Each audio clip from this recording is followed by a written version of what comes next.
नमस्कार सभी को, मैं नवनीत गौतम अपने YouTube चैनल में आप सभी का स्वागत करता हूं। तो आप सभी जानते हैं बीएससी फर्स्ट ईयर के लिए ऑनलाइन क्लास मैंने आपकी स्टार्ट की थी, जिसके अंतर्गत आपकी एक क्लास हो चुकी है और है ना, उस क्लास में मैंने आपको इंट्रोडक्शन बताया था बीएससी फर्स्ट ईयर के बारे में और बीएससी फर्स्ट ईयर फिजिक्स के बारे में। तो सारे जो बेसिक प्रॉब्लम्स हैं, बेसिक डाउट्स जो आपके रहे होंगे, बेसिक क्वेरीज जो आपकी रही होंगी, वो सभी आपकी क्लियर हो गई होंगी। आइए, ठीक है, तो आइए आप देख सकते हैं बीएससी फर्स्ट ईयर फिजिक्स में आपने कौन सी बुक पढ़ी थी, यानी हमने कौन सी बुक स्टार्ट की थी, mechanics and wave motion. Book का हिंदी नाम है यांत्रिकी तथा तरंग गति। क्लियर है। और उसके अंतर्गत यूनिट फर्स्ट पढ़ेंगे जिसका नाम क्या है, काइनेमेटिक्स। मैंने आपको बताया था mechanics is of two types, यानी the branch of there are two branches of mechanics. First is kinematics and second is dynamics. ठीक है, जो मैकेनिक्स होती है मतलब जो मैकेनिक्स फिजिक्स की ब्रांच है, यानी यांत्रिकी जो भौतिकी की शाखा है, उसकी भी दो शाखाएं होती हैं। एक तो होती है शुद्ध गतिकी जिसे आप काइनेमेटिक्स कहते हैं, और एक होती है डायनेमिक्स जिसे गतिकी कहा जाता है। तो मैंने बताया था काइनेमेटिक्स फिजिक्स की वो ब्रांच है जिसमें कोई पार्टिकल मोशन कर रहा है तो केवल उसकी मोशन की ही स्टडी की जाती है, तो उसे क्या कहा जाता है, काइनेमेटिक्स, यानी शुद्ध गतिकी। और दूसरी जो शाखा है, दूसरी जो ब्रांच है, उसे डायनेमिक्स कहते हैं, यानी कोई पार्टिकल मोशन कर रहा है, कोई कण गति कर रहा है, तो उस पर लगने वाले फोर्सेस का भी है ना अध्ययन किया जाएगा, स्टडी की जाएगी, और साथ में मोशन की भी स्टडी की जाएगी।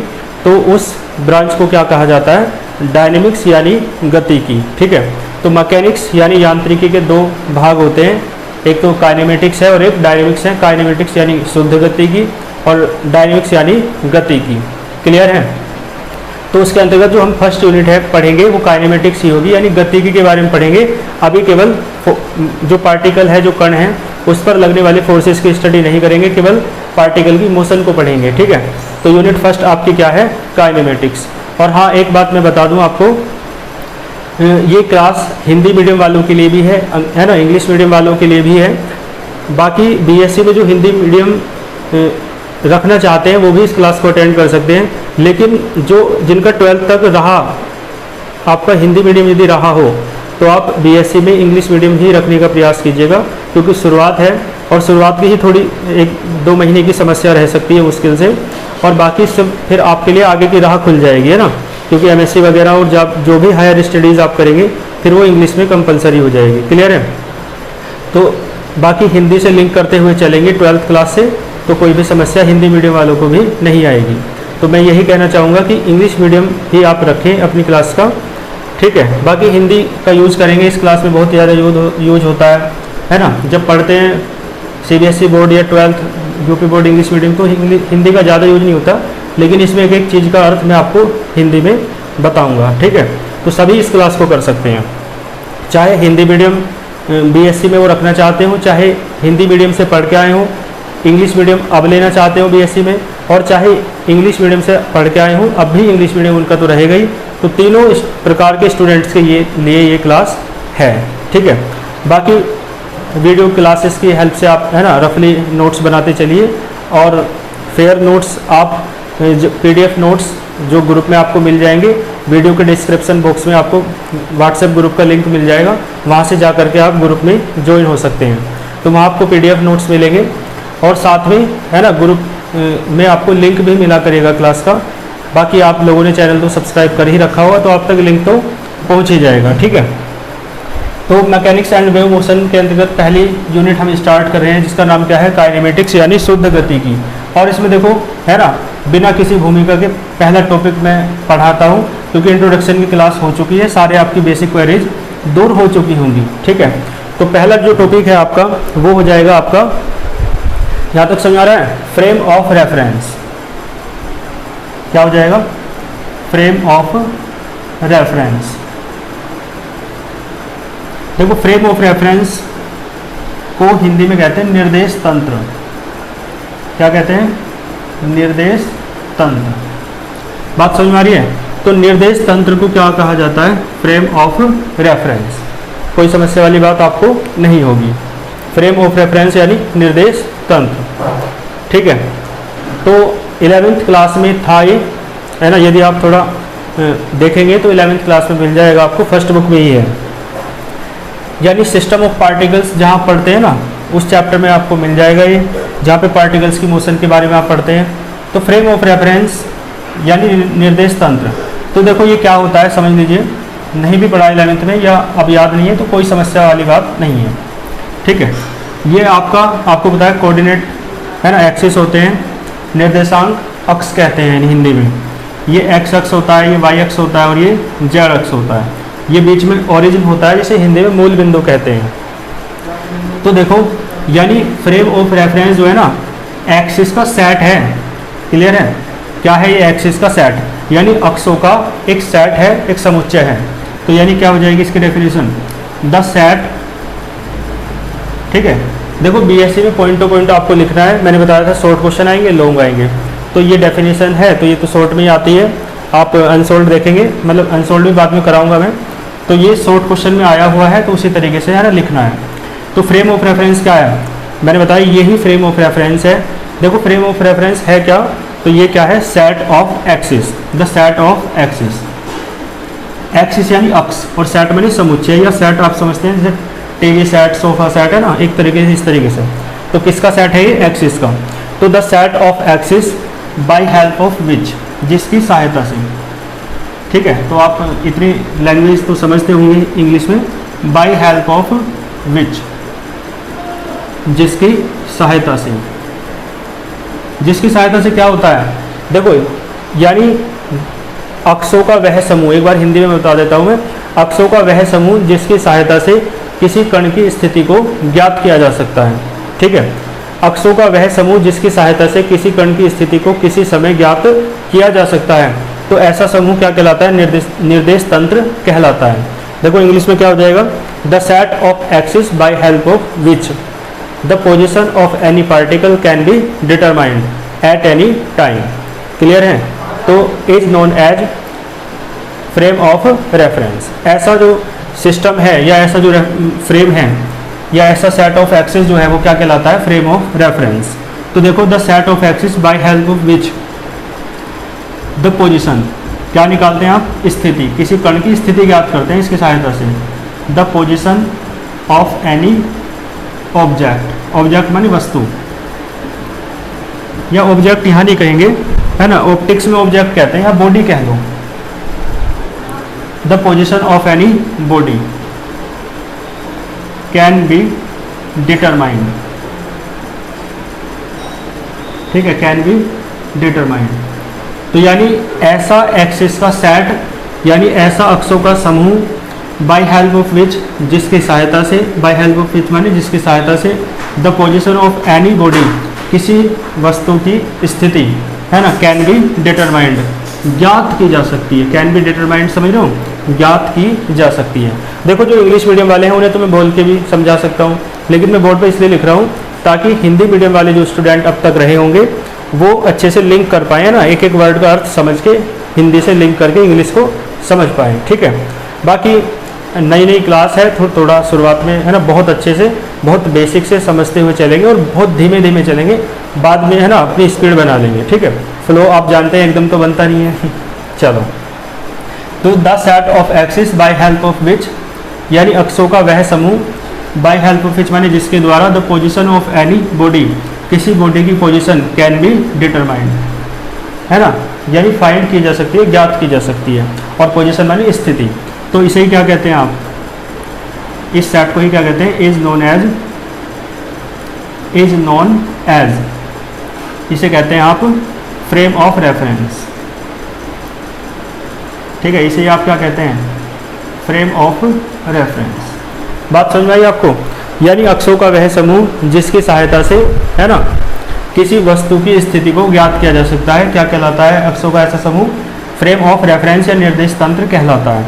देखो जैसे ये पार्टिकल यहाँ पे है, ये वस्तु है, कोई बॉडी है, तो इसकी पोजीशन को फाइंड किया जा सकता है, ठीक है।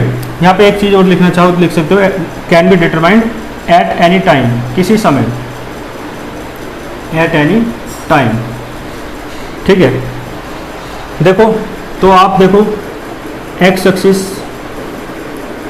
है ना, देखो एक्स एक्सिस पे मान लो ये वाई एक्सिस है ना, तो वाई एक्सिस पे मान लो इसकी डिस्टेंस 4 है, और एक्स एक्सिस पर इसकी डिस्टेंस कितनी है, मान लो 3 है, तो इसके जो कोऑर्डिनेट हैं वो कितने हो जाएंगे 3,4।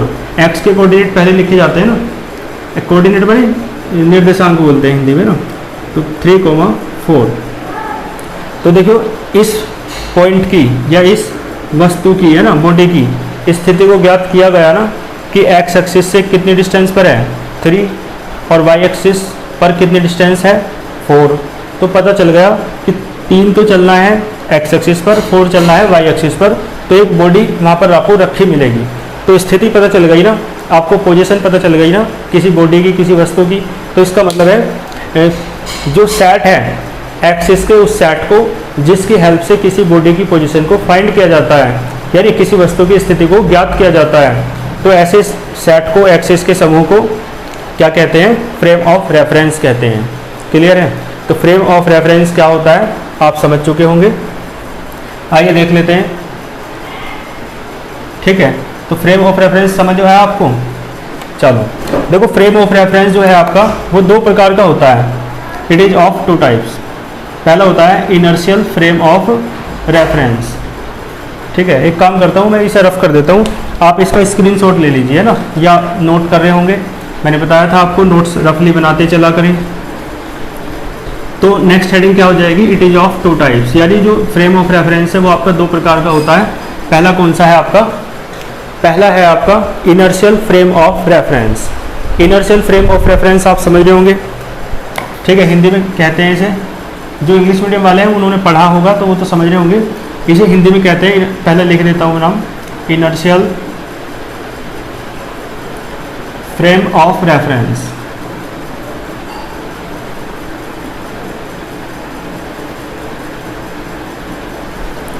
Inertial frame of reference. ठीक है जी, तो इसे हिंदी में कहते हैं जी जड़त्वीय, जड़त्वीय निर्देश तंत्र। क्या कहते हैं, जड़त्वीय निर्देश तंत्र। 11वीं की फर्स्ट बुक में है ये, बाकी नहीं भी है छोड़ो, है ना, कोई ज़रूरत नहीं है, बस वो आसानी हो जाती है थोड़ी, नहीं तो कोई ज़रूरत नहीं है, समझ में आपको पूरा आएगा, कोई भी समस्या आने वाली नहीं है। तो frame of reference is of 2 types, यानी निर्देश तंत्र 2 प्रकार का होता है, जिसका नाम क्या है, इनर्शियल है ना, इनर्शियल फ्रेम ऑफ रेफरेंस यानी जड़त्वीय निर्देश तंत्र। तो देखो इनर्शिया पढ़ा है ना आपने 11वीं क्लास में, इनर्शिया पढ़ा होगा, जिसे हिंदी में जड़त्व कहते हैं। तो जड़त्व क्या होता है, इनर्शिया क्या होता है, देखो जब कोई वस्तु रुकी हुई है ना, मान लो कोई वस्तु रुकी हुई है तो वो रुकी हुई रहेगी, और कोई वस्तु गतिशील है यानी मोशन में है तो मोशन में ही रहेगी। तो बॉडी के इस प्रॉपर्टी को ही, यानी वस्तु के इस गुण को ही जड़त्व कहा जाता है, यानी this property of the body is known as inertia. कोई बॉडी रेस्ट में है तो रेस्ट में ही रहेगी, कोई बॉडी मोशन में है तो मोशन में ही रहना चाहती है। ठीक है, जब तक कि उस पर कोई बाहर से एक फोर्स नहीं लगाया जाता है, जैसे मार्कर है ये स्थिर है, जब तक फोर्स नहीं लगाऊंगा तो ये स्थिर ही रहेगा। और कोई बॉडी है जैसे कार है, तो कार चल रही है ना, तो वो चलती ही रहेगी जब तक, है ना, ब्रेक ना लगाए जाए। तो इसका मतलब है जब तक बाहर से कोई फोर्स नहीं लगाया जाता, तो कहने का मतलब है कोई बॉडी रेस्ट में है तो रेस्ट में ही रहना चाहती है ना। आप फोर्स लगा रहे हैं तभी तो, है ना, मजबूरी है कि वो क्या कर रही है, फिर मोशन करेगी। तो रेस्ट में है तो रेस्ट में रहना चाहेगी, और मोशन में है कोई बॉडी तो मोशन में रहना चाहेगी, यानी गतिशील है तो गतिशील रहना चाहेगी। क्लियर है ना, रेस्ट माने स्थिर और मोशन माने गति। तो इस गुण को ही, वस्तु के इस गुण को ही जड़त्व कहते हैं, यानी this property of the body is known as inertia. Clear है। तो इनर्शियल फ्रेम ऑफ रेफरेंस क्या है, यानी ऐसा फ्रेम ऑफ रेफरेंस, देखो 2 बातें हैं इसमें, जो आपका अनएक्सेलरेटेड हो। कैसा हो, अनएक्सेलरेटेड। देखो अनएक्सेलरेटेड का मतलब है अत्वरित। ठीक है, और आपका नॉन रोटेटिंग हो, नॉन रोटेटिंग। देखो नॉन रोटेटिंग का अर्थ हो जाएगा अघूर्णी। ठीक है, यानी अत्वरित। देखो त्वरित किसे कहते हैं, त्वरण किसे कहते हैं, एक बात सुनो, जो त्वरण होता है ना, त्वरण हिंदी मीडियम वालों के लिए उसे कहते हैं एक्सेलरेशन, है ना, आपसे याद रखेंगे। तो मैं एक्सेलरेशन वर्ड बोलूँगा तो आप याद रखेंगे। जो हिंदी मीडियम वाले हैं उन्हें मैं एक बार बता दूंगा कि जो उनकी फिजिकल क्वांटिटी है यानी जो भौतिक राशि है उसे इंग्लिश में क्या कहते हैं, तो फिर उनकी जिम्मेदारी है कि वो उसे इंग्लिश में याद रखें। तो फिर बार बार है ना इंग्लिश में बोलूँगा, क्योंकि है ना प्रायोरिटी हम किसे दे रहे हैं, बीएससी में आप भी लोग भी प्रायोरिटी किसे दें, इंग्लिश को दें, ठीक है। क्योंकि कुछ नया भी तो सीखना है, हिंदी में तो पढ़ते आ रहे हैं और हिंदी हर क्षेत्र में आगे रखनी है बस, है ना, इंग्लिश भी तो सीखनी है। लेकिन तो समझ में आई बात।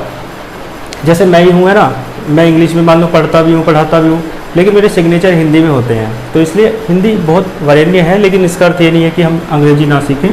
तो क्या हो जाएगा, त्वरण जो है ना वो एक्सेलरेशन बोलते हैं उसे हिंदी में, क्या बोलते हैं, एक्सेलरेशन।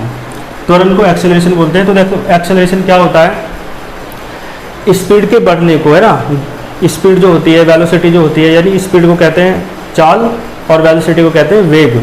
तो चाल के वेग के बढ़ने को यानी स्पीड और वेलोसिटी के इंक्रीमेंट को ही क्या कहा जाता है, एक्सेलरेशन कहा जाता है, ठीक है।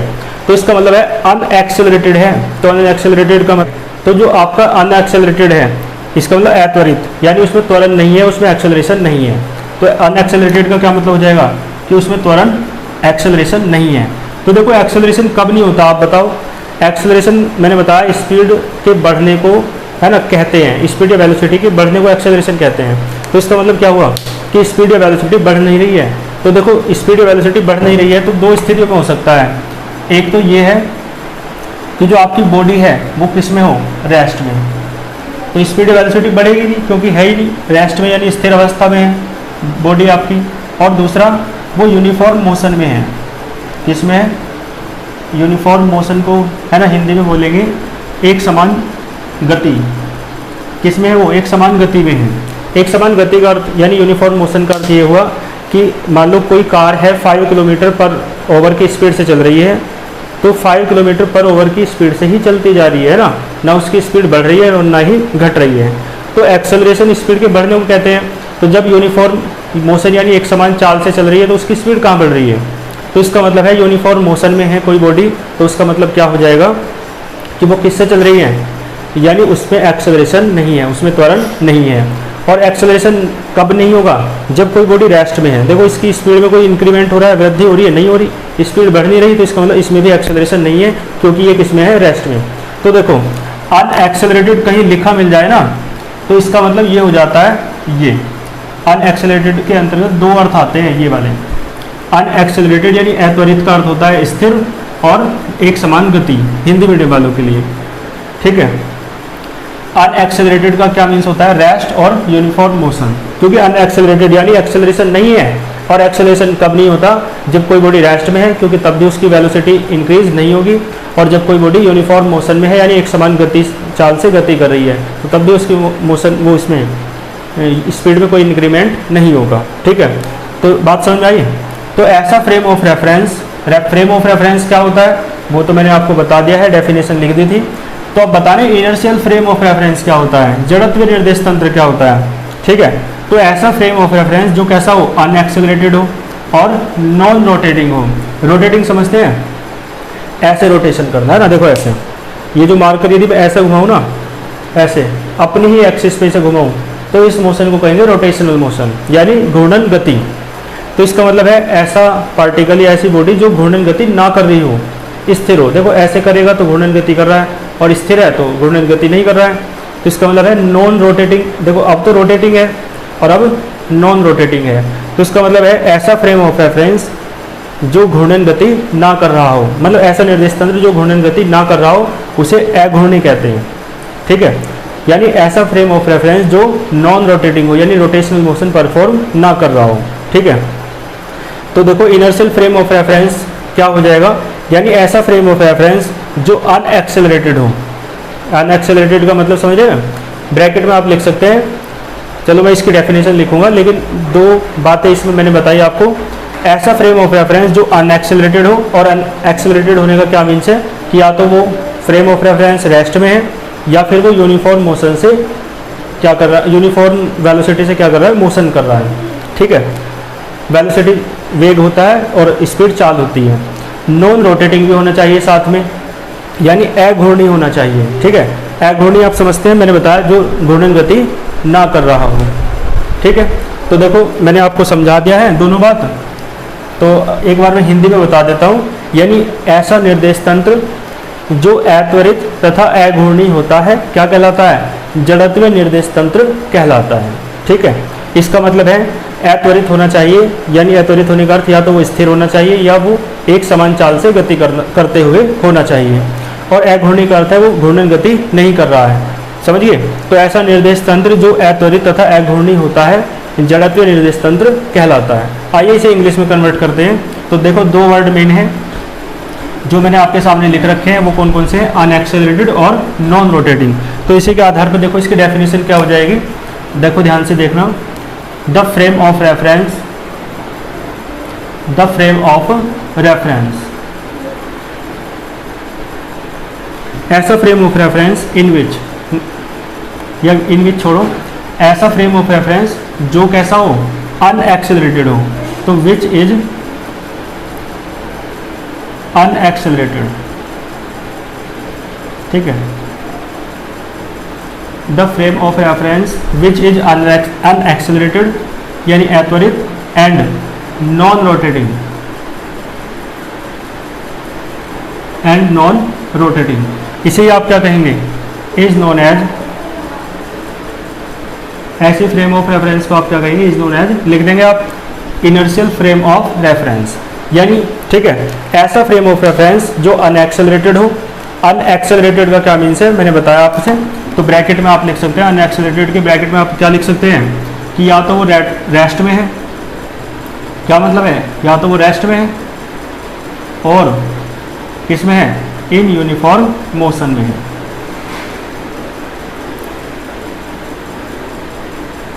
ठीक है, ये ब्रैकेट में है, ये यहाँ तक मान लो बस।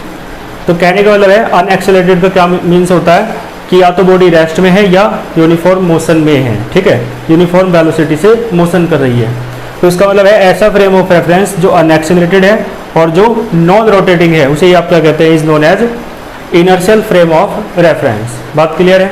चलो तो कर लेंगे ना। जड़त्व निर्देश तंत्र आपको समझ में आया, यानी ऐसा निर्देश तंत्र जो अत्वरित तथा अघूर्णी होता है। यानी जो अत्वरित होने का अर्थ क्या हुआ? रेस्ट में है यानी स्थिर अवस्था में है और एक समान चाल से गति कर रहा है। क्लियर है?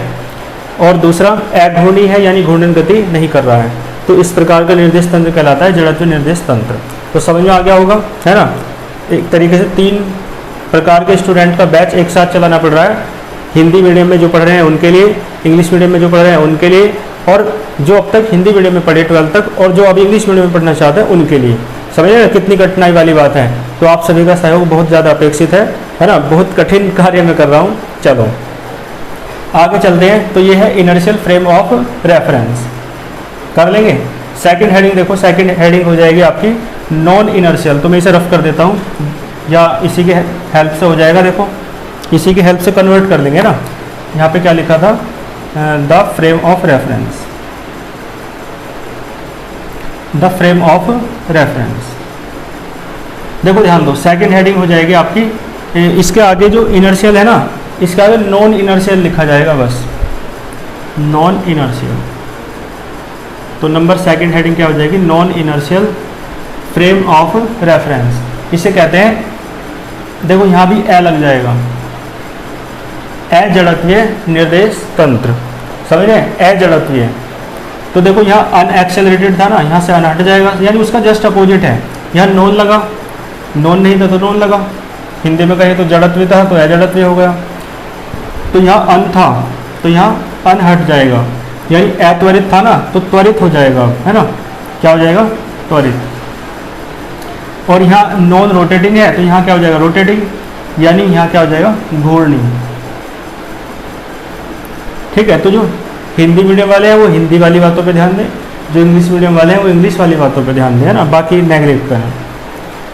और जो हिंदी मीडियम वाले हैं अब तक के 12th तक और अब इंग्लिश में पढ़ना चाहते हैं तो सारी बातों पे ध्यान दें। समझ रहे ना? चलो तो देखो, ऐसा frame of reference which is, यहाँ क्या जाएगा? एक्सेलरेटेड, है ना? विच इज एक्सेलरेटेड।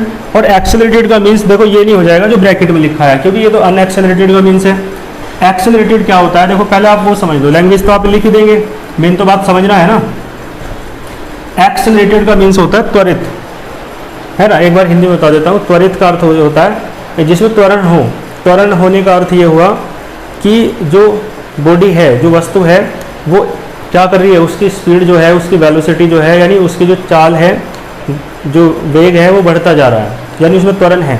तो इसका मतलब ये है कि एक्सेलरेटेड का मतलब तो सीधा सा मतलब यही है कि उसमें एक्सेलरेशन है, त्वरण है, तो स्पीड बढ़ती जा रही है ना, क्लियर है, चाल बढ़ती जा रही है। तो एक्सेलरेटेड का तो एक ही अर्थ है, जैसे मैंने बताया था अनएक्सेलरेटेड के दो मीन्स थे, लेकिन एक्सेलरेटेड का तो एक ही मीन्स होता है कि स्पीड बढ़ती जा रही है। तो ऐसा फ्रेम ऑफ रेफरेंस जो कैसा होता है, एक्सेलरेटेड होता है, यानी त्वरित होता है। कैसा होता है, त्वरित। और दूसरी बात देखो क्या कह रहे हैं, एंड रोटेटिंग, यहाँ पे रोटेटिंग आया ना, रोटेटिंग का मतलब है जो रोटेशनल मोशन कर रहा है, ऐसा फ्रेम ऑफ रेफरेंस, यानी जो घूर्णन गति कर रहा है। तो इस फ्रेम ऑफ रेफरेंस को क्या कहेंगे, non inertial frame of reference, clear है। और हिंदी में कहेंगे अजड़त्व निर्देश तंत्र। तो एक बार हिंदी में सुन लीजिए, यानी ऐसा जो मैं लैंग्वेज मतलब पढ़ाता हूँ ना, आप यहाँ से ही नोट्स बना सकते हैं। यदि किसी को PDF नोट्स भी नहीं मिलते हैं, ठीक है, यदि कोई ग्रुप में ना हो, तो वो मैंने वीडियो में भी मैं इस तरीके से पढ़ाने का प्रयास करता हूँ कि आपको PDF नोट्स ना भी मिले तो भी आप नोट्स बना सकें वीडियो क्लास की हेल्प से ही, ठीक है। तो मैं हिंदी में एक बार लैंग्वेज बोल देता हूँ, यानी ऐसा निर्देश तंत्र जो अत्वरित तथा घूर्णी होता है, कोमा क्या कहलाता है, अजड़त्व निर्देश तंत्र कहलाता है। देखो एक बार इंग्लिश में देख लेते हैं, the frame of reference which is accelerated, है ना, दो वर्ड है जो पहले वाले का जस्ट अपोजिट है। तो the frame of reference which is accelerated and rotating is known as non inertial frame of reference, clear है। तो ये non inertial frame of reference था और मैंने फ्रेम ऑफ रेफरेंस आपको पढ़ा दिया है, ठीक है। तो फ्रेम ऑफ रेफरेंस आप बहुत अच्छे से पढ़ लेना और साथ में कोई एक बुक ले लीजिएगा, तो आपको, है ना, ये जो क्लासेस हैं, ये क्लासेस करने के बाद फिर आप किसी बुक से पढ़ा करें, चाहे आप कोई टेक्स्ट बुक ले लीजिए या कोई नोट्स वगैरह ले लीजिए, है ना, कई तरीके के आते हैं नोट्स, कई तरीके के राइटर हैं, एक JP अग्रवाल हैं, एक BS अग्रवाल हैं, है ना। तो उस तरीके की बुक कोई ले सकते हैं आप, है ना। प्रगति एडिशन की बुक आती है और SJ एडिशन की बुक आती है, क्लियर है ना। तो कई बुक आप ले सकते हैं, बाकी अपने कॉलेज से, लाइब्रेरी से आप ले सकते हैं, कोई भी टेक्स्ट बुक ले सकते हैं। तो उसमें से आप फ्रेम ऑफ रेफरेंस जरूर पढ़ें, निर्देश तंत्र जरूर पढ़ें, ठीक है। तो उससे आपकी और भी समझ विकसित होगी। तो पढ़ने का अच्छा तरीका यही है, पहले आप वीडियो क्लास को देखें और फिर बुक से उन चीज़ों को पढ़ें। बात समझ में आ रही है? चलो, तो आज की क्लास में फिर इतना ही रखते हैं, मिलते हैं फिर नेक्स्ट वीडियो में। आप के साथ के जो स्टूडेंट हैं, आप उन तक अधिक से अधिक वीडियो को शेयर करें ताकि, है ना, सभी लोग इससे लाभान्वित हो सकें। फिर ठीक है, बिल्कुल अच्छे से यहाँ तक तैयार कर लेना और अपने नोट्स भी बनाते चलें। फिर मिलते हैं नेक्स्ट वीडियो में। All the very best.